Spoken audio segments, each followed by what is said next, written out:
For Comedy Hype News, I'm Symphony Thompson. In the midst of the assassination attempt on Donald Trump, the former president and 2024 Republican nominee has just revealed his running mate for the election season, J.D. Vance.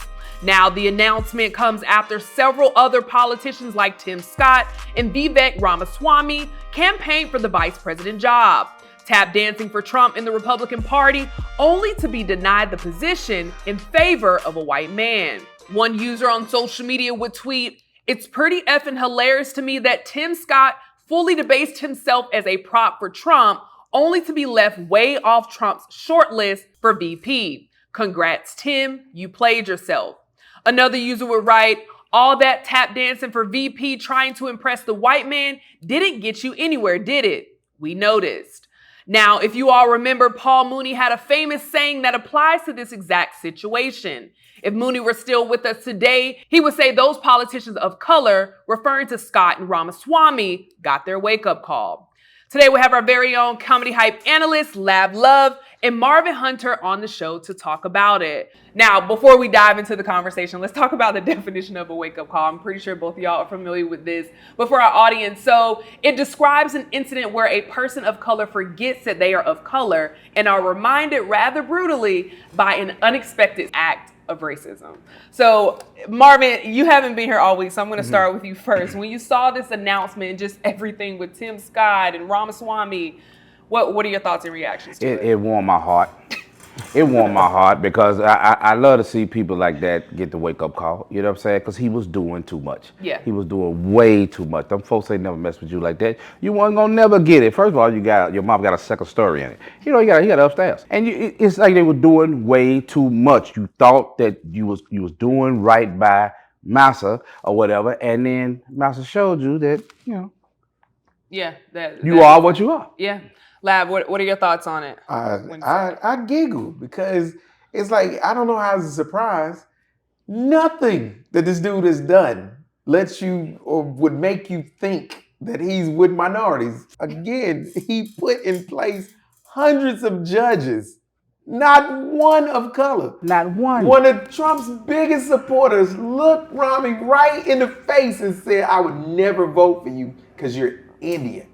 That is culture. That is racist at its highest level. Told him on national TV. And that's why I brought on today somebody who I think has some thoughtful perspectives on the future direction of our country, of our conservative movement, and on this question of nationalism and national identity. Somebody I've been fascinated by for a long time and have interacted with on social media, but for the first time we're having at least live form conversation. It's Ann Coulter. So Ann, thanks for coming on, and I'm looking forward to our conversation today. Me too. Thanks for having me. That was a fantastic opening monologue. I too am a fan of yours. I'm going to make a point of disagreeing with you so that it will be fun. You are so bright and articulate, and I guess I can call you articulate since you're not an American Black. Can't say that about them. That's derogatory. And that was a great opening segment. Lots of things to talk about there. I agreed with many, many things you said during, in fact, probably more than most other candidates when you were running for president, but I still would not have voted for you because you're an Indian. We'll get back to that. And now you surprised you didn't get the VP after all this shucking and jiving. All I can do is look at the camera and be like, "Mammy," because that's what you did. You got your Scatman gloves on. You got your tap dancing on. Your Fred Astaire shoes. Gene Kelly Savon shoes. Glover. Yeah. Mm-hmm. And it's crazy too, because you see things like, and I know we talked about it, Amber Rose being put in front. It's almost as if it's like he Don't nobody care about what no Amber Rose think. Go ahead. I do not ever about nothing. You weren't excited? I mean, I feel like they put her there for. Not at all. Seems like I don't know. First of all, yeah. Listen, and I know this is gonna rub some people the wrong way. Anybody who got a tattoo on their face can't tell me nothing. If you got a tattoo on your face, you have given up on life. Don't talk to me. Yeah. Nobody with a tattoo on their face has any validity in anything they get ready to say. Ain't called her a rapper. Yeah. They had her on the screen as a rapper. When she rap? What she rap? She rap sandwiches? Yeah, maybe that. Maybe some sandwiches. She's a whore, so she might rap stuff up. Yeah.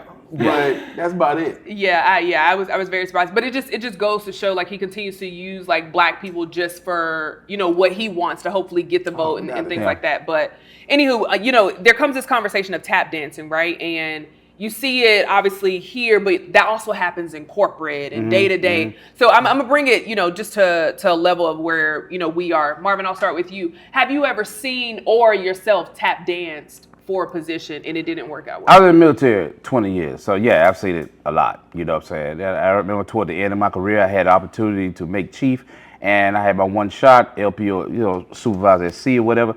And after that was over with, I stopped trying. I stopped trying because I was not gonna go that extra mile. It depends on who's in front of you, who the people are, and what they expect of you. I'm not gonna do anything where I can't look myself in the mirror after. Yeah. You know what I'm saying? I can't. Why do you think some people do tap dance? Well, because they look, the end justifies the means. They want that carrot. They want it. I'm gonna do anything to get that carrot, and I worry about self-respect later on. You know what I mean? And in life, we gotta compromise. Don't get it wrong. You should compromise and be decent and be pleasant when you're trying to achieve something. That's life. That's in anything. It doesn't matter corporate or wherever you're at, but there has to be a line that you're not willing to cross. And it's a shame that some people put you in that position to do anything, to have anything said to you, and then they're watching, they're judging you. Yeah. About how you respond. And how you respond, that determines whether or not you get that position. Lab, let me ask you, have you ever seen or tap danced yourself for a drink? I definitely have seen it. I've never tap danced. My thing has always been, it's like in the 48 laws of power, is when you move, you have to always try to put yourself in a position of power when you negotiate or you're trying to get something, whatever that thing you're trying to get. And when you tap dance, I think you give up your position of power. And you give up your position of power because when you start tap dancing, whoever you tap dancing for, they know you tap dancing. So now they know you really want whatever you tap dancing for. So now they're gonna start pulling the strings. Yeah. They're gonna start pulling, like one of my things always with a job is I always say I'll never let a job know I had to have this job. Because when you have a job and people know you have to have your job, you dependent on your job, they treat you differently. Yeah. But if you walk with an attitude like, yo, I'll leave tomorrow morning, they treat you differently. And you don't have to be disrespectful or anything like that. But if you move like this ain't the end all be all, people have to treat you a different type of way. And one of the greatest lessons in comedy that I had, because we all get to a point, you want something very badly. When I was new in comedy, rest in peace, Tyler Craig, one of the greatest to ever do it. And I was opening for him, and I remember I'm so desperate at this point because I'm living in South Carolina. I'm just doing laps in the state. I told him, I said, man, I need to go on the road. I said, bro, listen, if you take me on the road with you, man, I'll pay you whatever they pay me. Wow.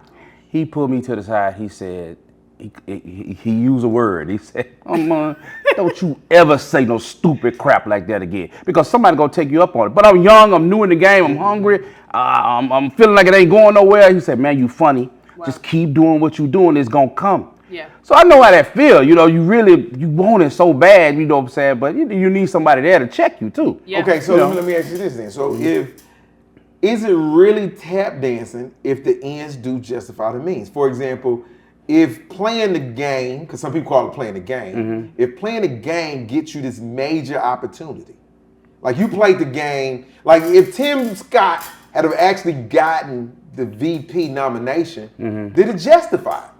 Did the tap dancing justify if the ends justify the means? Him standing on national TV and lying on Trump, and saying there's no racism in America. Being a black man from South Carolina, I used to live in South Carolina. I'm from South Carolina. He's a clown for that. But even if he got the vice president's nomination, you vice president, second most powerful man on the planet. Yeah, you're still a clown. Still a clown. Can you? I mean, that's the thing. He's still a clown. Can you answer that question? What do you think if he got it? I don't necessarily think the ends justify the means either, but I guess it comes down to this: we all make compromises. So can we say his compromise? Anybody's, not just his. Anybody's compromise is crossing the line. Did you compromise too much? Is what you did tap dancing, or did you just do what you had to do to get done what you need to get done? Yeah. See what I'm saying? Yeah, that's rough. Who defines that? Who puts that line in the sand to what? Now this is tap dancing, or this is just me putting in that work? Because we all know people who ain't willing to compromise on nothing. Yeah. And then life don't go how they want to go, and then it's everybody's fault. And then it's everybody else's fault but them. You know what I'm saying? That's crazy. Yeah. So that's an interesting question. You know what I'm saying? Because I can see it from both sides. I've worked with people who are completely just disagreeable on everything. And then you look at them like, how you think you're going to advance in this if you constantly burning bridges? So, Do you think it's when, because a couple things came to mind, self-degrading is one of them, but even like when it impacts other people, like when it's like impactful to other people, like what you're doing is you're hurting other people, you're now putting other people in a situation because you're trying to advance. Because you're making but see, I'm doing this because I'm to put it out there because some people think, for example, I got this theory that in the office, if you got 20 people in the office, out of them 20 people, 15 of them just want to do their job. Yeah. They ain't gonna do no more and no less. Yeah. 15 people in 20 person office. 3 people are trash. yeah. They trash. Everybody else got to do their work. Yeah. They show up to work late. Yeah. They just Everybody else trash. carrying their load. They carrying They them. carry They carrying their load. them. Yeah. You got 2 overachievers. Yeah. They come in early. They doing extra work. But people will look at those 2 people in the office as if they tap dancing. I'm not tap dancing. What I am is I'm just an overachiever. Okay. See what I'm saying? And so, and the 15 say you make us look bad because we only supposed to move 15 boxes from point A to point B every day. You over here moving 30. Yeah. You making the rest of us look bad. Yeah. See, that's when I think you're just doing hard. You're a hard worker. But You what know if I'm you saying? in their But face? that's what I'm saying. You Now tap when dancing you're in their face. when you're doing 30 boxes and you're saying, well, Whatchcom did 15, now you're impacting other. And to me, that's when it becomes tap dancing. Like, you why did telling you have on to, people, Yeah. Johnny late. He ain't never been late. Right. You telling on people stuff. Right. You know, I don't know. So let's talk about this, right? So a lot of people are talking about, what we're seeing, all the things that are happening before our eyes. It's advancing Trump. It's moving Trump's elect. It's just putting him in the seat already. They're pretty much claiming that. So what do you think at this point, Lab, I'll start with you. What do you think at this point the Democrats can do to turn things around, to match or beat out what we're seeing the Republican Party do? I think my thing is, I think you put Kamala out. I think you put her out front. She's aggressive. She's a minority. She can debate others, right? You put it out, not just a little bit, you put it out to the point to where it almost seems like she the one running for president. And you kind of pull Biden back. And then when people start to question, like, yo, who running for president? Is she running for president? He running for president. But if she's strong, what it does is I think it subconsciously reassures people that we gonna be all right. Because that's their concern, that we not gonna be all right with Biden. I think Kamala was already running. I think they already knew that Biden wasn't gonna never make it through a whole presidency. Yeah. They knew that. You know what I'm saying?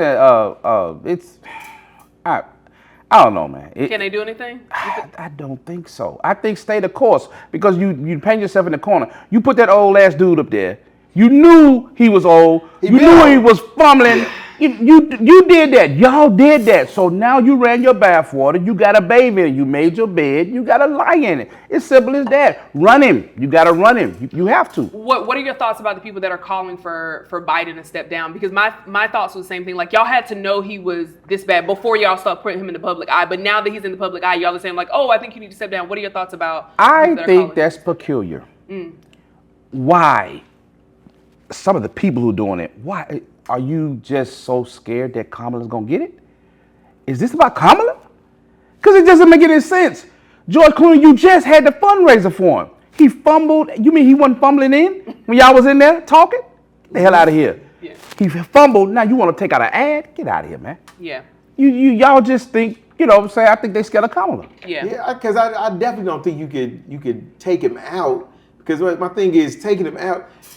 This would be my beef with the Democrats. You want to take him out, but at no point in time have you asked the Republicans asked Trump to step down out of everything he has done. No. If anybody should have been asked to step down Right. and not run for office, He it should could have been eat. Trump. Trump could eat an infant on TV, and they still. With hot wings Well, sauce. the infant looked tasty.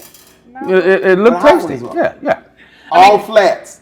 And going back to what I was saying about Kamala, ain't it weird how she's qualified, but not qualified enough to not, for a white to outdo a white dude. They're gonna put a white dude in that position no matter what. I think Obama lit a fire up under their ass that they're still smoldering.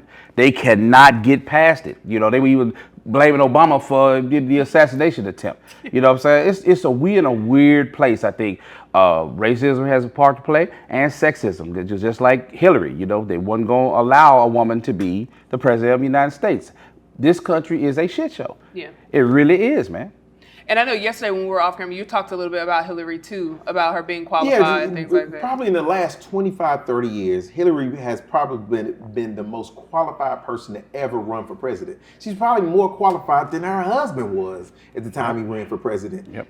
But they somehow convinced you that how you felt about her was more important than her ability to do the job. They made her a villain of all villains. Yes, and that was more important. Your feelings were more important than the substance. Because substantive, she's the truth. She was just being able to do the job. Nobody has been qualified like she has. But they convinced America, especially our community, And she was the more boogeyman. And she was no more corrupt than any man. Yeah, exactly. No more. But she was the boogeyman. Yeah. And that's what he turned out to be. So that's how she lost.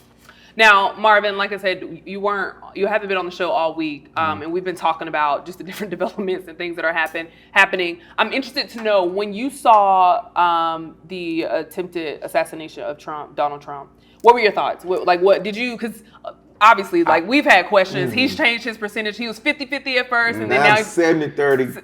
70-30. Controversial. Well, my first thought was, why the white folks ain't running? Why they not running? Why? What is this? Hey, what's going on, guys? You know what I'm saying? Because black folks, a firecracker can go out right now. I would chew a hole through your ass. Get out that door. You know what I'm saying? Wood chipper. I would chew a hole through his ass. We don't do that. That's my first thought. But secondly, it was weird. And then when you start to get the details, you know what I'm saying? It's AR-15. We had a 223 round, 5.56, whatever. And I don't know what he packed it with, how he made his bullets, whatever. To just nick his ear. That would have did a little bit more damage than that. I said that. Man. Some dude questioned me in the comments, dude, I'm in the military. It would have did a little bit more damage than that. I'm not saying it would have pierced his skull, but I'm saying the flesh behind his ear. Yeah. All of that, it would have did more damage than that. And where's the perimeter? Come on, Secret Service. This is crazy. Yeah. It's just so. I rail against conspiracy theories on the other side. Been doing it since Trump ushered them in, because Trump opened the floodgates for these tin hat wearing lunatics.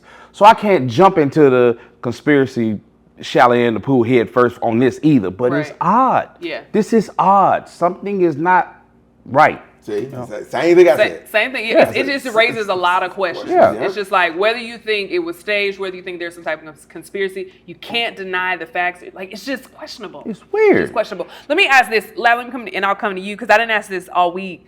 What do you think would happen if people found out that it was fake, or it was staged, or Trump or someone in his party had something to do with it? What do you think would happen? Do you think it would impact his election any, or his campaign any? To be honest with you, I don't know, because he has done so much at this point to where theoretically, there's no way in the hell Trump should be running for president right now. Yeah. Theoretically. I agree. With everything he has done, the charges, this man was literally found liable for having raped a woman. Yeah. Found liable in a court of law for having raped a woman. Yet he is still a nominee for the president of the United States. So I can't even say if they found out that he did have something to do with it, that would do anything. Yeah. I don't think it would do nothing. I can't say it would. Go ahead, Mike. I don't think it would do nothing. I think that he has a cult-like following. Yeah.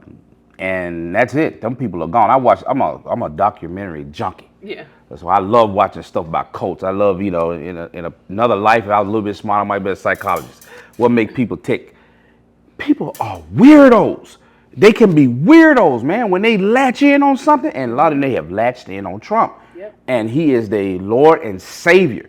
And it's like, I see one idiot on TikTok showing the rally of, it's hot out here, so many degrees, and Biden supporters would never come to him. No, we won't. No, we won't, because he's not our leader like that. He's not some Lord and Master. Right. I'm not gonna do anything, like you guys do. We living in strange times, man. But I don't think it would even matter to them. Yeah, and it's more, as more things develop and come out, like, it's really hard to take anything serious, because I think I saw a clip of one of the guys who put like a fake bandage, and he was like, oh, this is going to be a new trending style on his ear, and another guy, or a guy or a woman, but it was just the ear that I saw, but it had like an American flag over the ear, just kind of like, when Nelly had the Band-Aid. I saw a lady had a tattoo of him with the fist up. Oh, that and the- picture's and the- gonna and the live blood on. on the That's face. crazy. And, yeah, she got a tattoo of that on her back. That picture's That's gonna live crazy. on in infamy forever, long Yeah. after we all gone, man. Absolutely. You know, it's just really weird, man. It is, but as we mentioned, we'll continue to see more and more unfold. I appreciate you both for chiming in on this topic.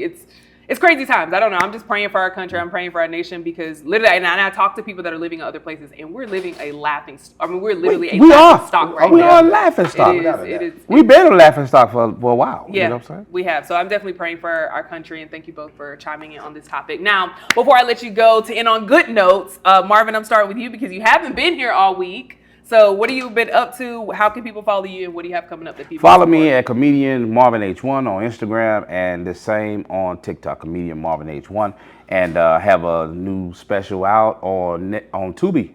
Tubi. I almost said Netflix. Tubi. Take it down a notch. We on Tubi. Just the notch. But Just three the hard way. Myself, Ricky Smiley, Blame the Comedian, and Sean Larkins, and I'm out here doing my thing, man. I'm just out here doing my thing. Just got off the road, just Yes. came in. We appreciate you being here. You had an Oh, early I'm flight this sleepy. morning. Yes, 5:30 in the morning. I know. You hanging on. We appreciate you. Last and certainly not least, Mr. Lab Love. What do you have coming up? How can people follow you? I'll be on set this weekend, filming a movie, and follow me, Comedian Lab Love. Everything's Comedian Lab Love website, Instagram, Twitter, YouTube. Everything's Comedian Lab Love. Follow me there, and also Smartass University gear. Get it right there: hoodies, t-shirts, coffee mugs, tumblers, whatever you need. And also catch me on Yeah We Talk Like This podcast. Yes, sir. Absolutely. Well, as always, I appreciate you both for chiming in on this topic, but you heard from us. Now we want to hear from you in the comments below. What are your thoughts on Donald Trump's vice president announcement? For Comedy Hype News, I'm Symphony Thompson.